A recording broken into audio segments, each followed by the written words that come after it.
اپنے گھر میں ایک دن فجر کی نماز پڑھ کے جا کے آرام کر رہا تھا. ایک صاحب آئے دروازے پہ کھٹک مارے.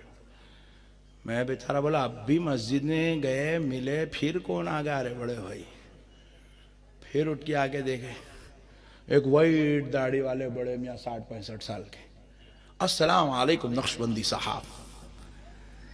وعلیکم السلام. ملے گا کیا بھائی صبح صبح ابھی تو مسجد میں ہوئی ملاقات پھر کیسے آ گئے؟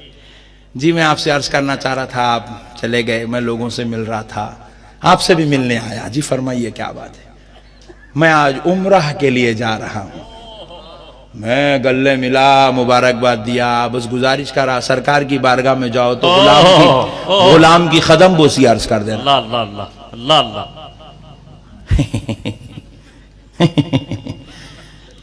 میں روزے رسول پہ نہیں جاؤں گا, معاذ اللہ معاذ اللہ. میں مسجد نبوی کو تو ضرور جاؤں گا. اب میں بولا تو وہاں نہیں جاتا تو پھر یہاں کہیں کو آ رہے بولے بولے حدیث شریف میں روزے رسول پہ جانے کا ذکر نہیں ہے, صرف مسجد نبوی کا ذکر ہے. میں بولا ابے حولے غلاموں کے گھر پہ آ سکتا تو در رسول پہ کہیں کو نہیں جا سکتا؟ ہمارے سے مبارکبادی لینے آیا تو رسول اللہ کو سلام کرنے نہیں جا سکتا؟ میں بولا وہاں جانے کے واسطے بھی اماں کے پیٹ میں سے لکھا کے لا لینا پڑتا پہ. وہاں صوب نہیں جا سکتے, نہیں وہاں صوب نہیں جا سکتے. وہاں جانے کے واسطے بھی باوا بھی ویسا ہونا پڑتا, اماں بھی ویسی ہونا پڑتا. تو اج بیٹا وہاں جاتا. تیرا قصور نہیں ہے, تیرے ابا کا قصور ہے. والا آواز آپ اتنا مسکرا رہے میری تقریر میں خلل پیدا ہو جاتا. برکاتی صاحب پورا مزہ لے رہے. سبحان اللہ.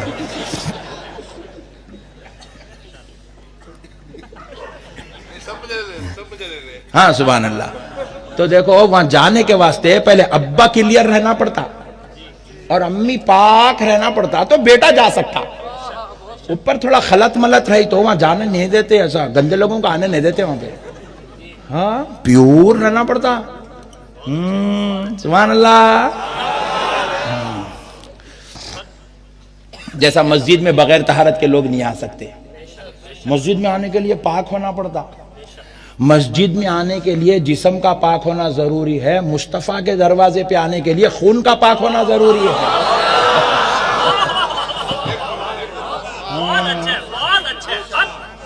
خون پورا پاک ایک دم پیور خون رہا, وہ پازیٹیو رہنا پڑتا پورا تو جا سکتے وہاں پہ. سبحان اللہ. ہاشمی میں کل ڈال دو. سبحان اللہ. اب مسئلے کو سمجھو دوستو.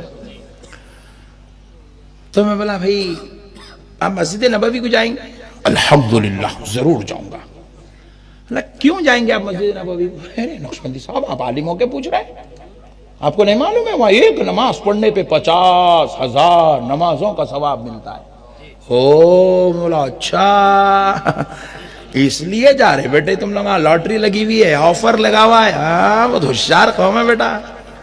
ہاں اچھا ہوا اللہ وہ آفر لگایا, بلکہ نہیں تو وہاں بھی نہیں جاتا تھا. نہیں اللہ تعالیٰ دیکھے یہ لالچی قوم ہے بلکہ آفر لگا کے رکھے. مگر اللہ کی قسم ہم مسجد نبوی کو ثواب تو خیر دینے والا اللہ 50,000 دیتا یا 50 لاکھ دیتا, یہ اس کی مرضی ہے. مگر ہم تو نسبت رسول کی وجہ سے جاتے ہیں, ہم تو مصطفیٰ کی مسجد سمجھ کے جاتے ہیں, ہم تو اس کو مصطفیٰ کا گھر سمجھ کے جاتے ہیں, ہم تو ہمارے آقا کا دیدار کرنے کے لیے جاتے ہیں. ہمارا تو ایمان ہے جو مسجد نبوی میں نماز پڑھتا ہے اس کو 50,000 کا ثواب بعد میں ملتا ہے, نگاہ مصطفیٰ میں جگہ پہلے نصیب ہو جاتی ہے. سبحان اللہ سبحان اللہ. اب سنو دوستو, میں بولا کتنا ثواب ہے مسجد نبوی میں نماز پڑھنا؟ 50,000 نمازوں کا ثواب. ایک نماز پڑھے تو 50,000 نمازوں کا ثواب ہے. مسجد نبوی میں ایک فجر پڑھنا گجرات میں 50,000 فجر پڑھنے کے برابر ہے. سبحان اللہ. اب میں کوشچن کیا اس سے, میں بولا اللہ تعالیٰ حیدرآباد میں 25 نماز کا ثواب رکھا ایک نماز پہ. مسجد نبوی میں ایک نماز پہ 50,000 کا نماز کا ثواب. کئی کو point to be noted. حضرت آدم تا عیسیٰ کوئی بھی نہیں ہے مدینے کو.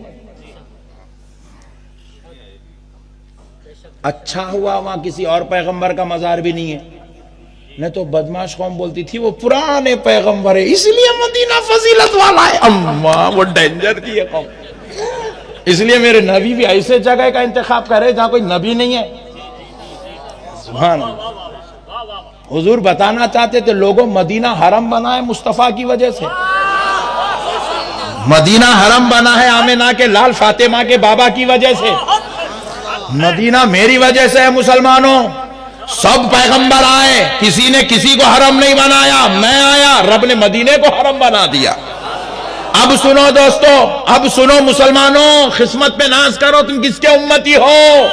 میں بولا رے مولوی جی او ملا جی سن، اللہ 50,000 نمازوں کا ثواب ایک نماز پڑھنے پر مسجد نبوی میں اس لیے نہیں رکھا کہ تیکو دینا ہے. point to be noted. تیرے کو دینے کے واسطے نہیں رکھے رہے، حولے نبی کی عظمت بتانے کے واسطے رکھے، نبی کا مقام بتانے کے واسطے رکھے.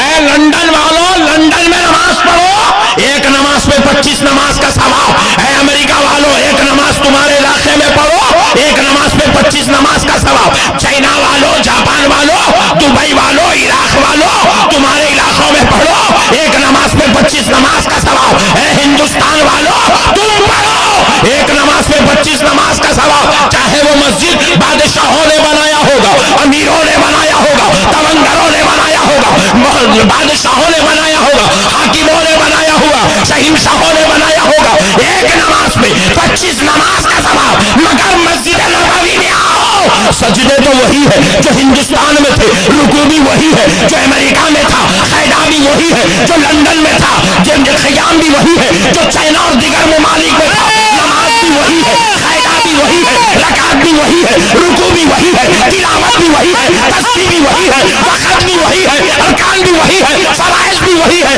واجبات بھی وہی ہے، سنت بھی وہی ہے. مگر ثواب 50,000 ہے یا 25 ہے. ہم نے پوچھا مولا کیوں ہے تو کہا دیتا نہیں، جو مسجد ہے تو نے بنایا، یہ مسجد میرے مصطفیٰ نے بنایا.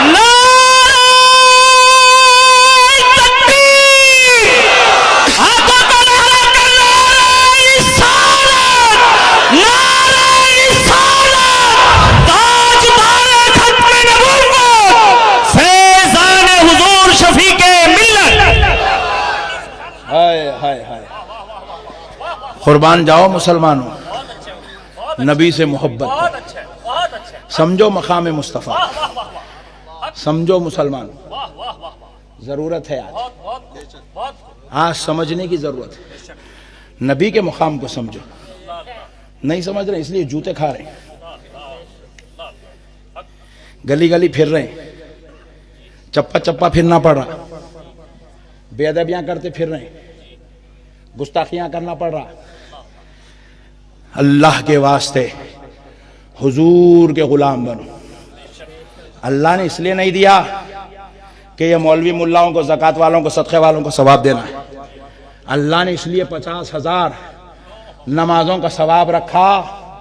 رکعت بننے والے سوچ لے، رکوع کرنے والے سمجھ لے، سجدہ کرنے والے پہچان لے. مسجد تو تیرے پاس بھی ہے، مسجد تو یہاں بھی ہے. وہ مسجد کو تو نے، تیرے باپ نے بنایا ہے، یہ مسجد کو خدا کے محبوب نے بنایا ہے، آمنہ کے لال نے بنایا ہے. ہائے ہائے ہائے ہائے ہائے ہائے. اور سن، وہ مسجدوں میں تو بیٹھتا ہے، تیرا امام بیٹھتا ہے، تیرا استاذ بیٹھتا ہے، تیرا خطیب، تیرا مولوی بیٹھتا ہے. اس لیے 25 نماز کا ثواب ہے. یہ مسجد میں میرا مصطفیٰ آرام کر رہا ہے، یہ مسجد میں میرا نبی بیٹھا ہوا ہے. اس لیے نسبت مصطفیٰ کی وجہ سے مسجد نبوی کی ایک نماز پر 50,000 نمازوں کا ثواب. اللہ عظمت بتانے کے لیے بولا. اللہ عظمت بتانے کے لیے بولا. دیکھو حبیب پاک ارشاد فرماتے الجنت تحت اقدام الامہات، جنت ماؤں کے قدموں کے نیچے ہے. تو ایک صاحب اٹھا کے دیکھ رہے ہیں اماں قدم ذرا اٹھاؤ ذرا، جنت کہاں ہے دیکھنا ہے. امی ذرا چپل ہٹاؤ جی، جنت کہاں ہے امی؟ امی لات لے کے مارے بے وقوف، جنت پیروں کے نیچے ڈھونڈتا تھے. کچھ شرم آنا، جنت پیروں کے نیچے مطلب پیر کے نیچے نہیں ہے رے حول ہے، اس کا مطلب ہے ماں کا مقام بتانا ہے، ماں کی عظمت بتانا مقصد ہے. اب جنت اسی کو ملتی ہے جو ماں کی قدر کرتا ہے. اب 50,000 نماز ہے بول کے بولنے کا مطلب یہ نہیں ہے کہ حولے 50,000 پڑھتے جا. ابے حولے ہے تیرے کو 50,000 دینے، 50,000 نہیں بولے. مصطفیٰ کا مقام بتانے کے لیے 50,000 بولے. اب 50,000 نمازوں کا ثواب اس کو ملتا ہے جو نبی کو سمجھ کے نماز پڑھتا ہے، نبی کو جان کے نماز پڑھتا ہے، اس کو ثواب دیا جاتا ہے. اس کے لیے ہے وہ ثواب. جو ثواب کی وجہ سمجھے اس کے لیے ہے ثواب. جو بلا وجہ ثواب کی نیت سے جا رہا ہے بغیر سمجھے کہ وہ نادان کے ہستے نہیں ہے ثواب. نبی کو سمجھو پہلے، نبی کیا چیز ہے، نبی کو پہچانو، نبی کا مقام جانو. میرے پیارے بھائی مسئلوں کو سمجھنے کی ضرورت ہے. ہم جو ہے نبی کو چھوڑ دیے، نبی کو چھوڑ کے نماز کو پکڑ لیا، روزے کو پکڑ لیا، زکوٰۃ کو پکڑ لیا، حج کو پکڑ لیا.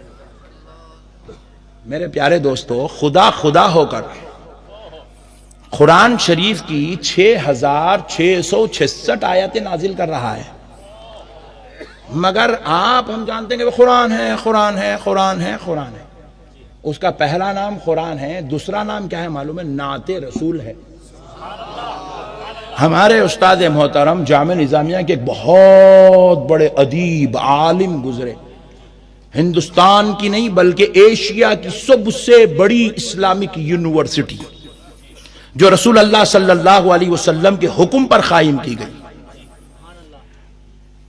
جس کو حضور سیدنا شیخ الاسلام عارف باللہ عاشق رسول اللہ امام محمد انوار اللہ فاروقی فضیلت جنگ خان بہادر رحمت اللہ تعالی علیہ، جو سیدنا عمر ابن خطاب کی اولاد سے ہیں، سرکار سیدنا شیخ احمد سرہندی مجدد الفسانی کی اولاد سے ہیں، انہوں نے اس جامعہ کو حیدرآباد میں رسول اللہ کے حکم پہ قائم کیا. مدینہ پاک سے حضور نے ان کو بھیجایا دکن کی طرف. خواب میں آ کے حضور فرمایا انوار اللہ دکن کی طرف جاؤ، ہمارے دین کی خدمت کرو، جامعہ قائم کرو. آپ تشریف لائے، حیدرآباد دکن میں جامعہ قائم کی ہے. سب سے قدیم جامعہ ہے، تقریباً 150 سال پرانی اسلامک یونیورسٹی ہے. میرے پیارے بزرگوں اور دوستو، اس یونیورسٹی کے ایک بہت بڑے عالم دین، اپنے دور کے بہت بڑے ادیب، بہت بڑے استاد، ان کو ایک پارے کی تفسیر بیان کرنے کے لیے 10 سال کا وقت لگا. اتنے بڑے عالم دین تھے، اتنے نکات بیان کرتے تھے، ایک ایک لفظ میں نکات بیان کرتے تھے. وہ ارشاد فرماتے ہیں حضرت سید شاہ طاہر رضوی القادری، امام علی رضا کی اولاد ہیں، اس لیے رضوی لکھتے تھے اپنے نام کے ساتھ. امام موسیٰ رضا کی اولاد ہیں تو لکھتے تھے رضوی، اور رضوی القادری ہیں. آپ جو ہے بیان کرتے ہیں اللہ نے قرآن کی ہر 3 آیت میں ایک آیت عظمت مصطفیٰ پر نازل فرمائی ہے، ایک آیت عظمت مصطفیٰ پر نازل فرمائی ہے. میرے پیارے بزرگوں اور دوستو، یہ قرآن در اصل نعت مصطفیٰ ہے، قرآن در اصل میں ذکر مصطفیٰ ہے، قرآن در اصل میں تعریف مصطفیٰ ہے. اللہ اپنے حبیب کی تعریف میں قرآن نازل کر رہا ہے، اور بدبخت جو ہے اللہ کے رسول ہماری طرح ہے، حضور صلی اللہ علیہ وسلم ہمارے جیسے. یہ جاہلانہ، یہ بے ایمانہ، یہ بدعقیدانہ گفتگو ایمان کی ہلاکت اور دنیا اور آخرت میں خدا کے عذاب کا سبب ہے. اس لیے میرے بھائیو، اللہ کا واسطہ مسائل کو سمجھو. دین سمجھداری کا نام ہے. مدینہ مدینہ بنا نسبت مصطفیٰ کی وجہ سے.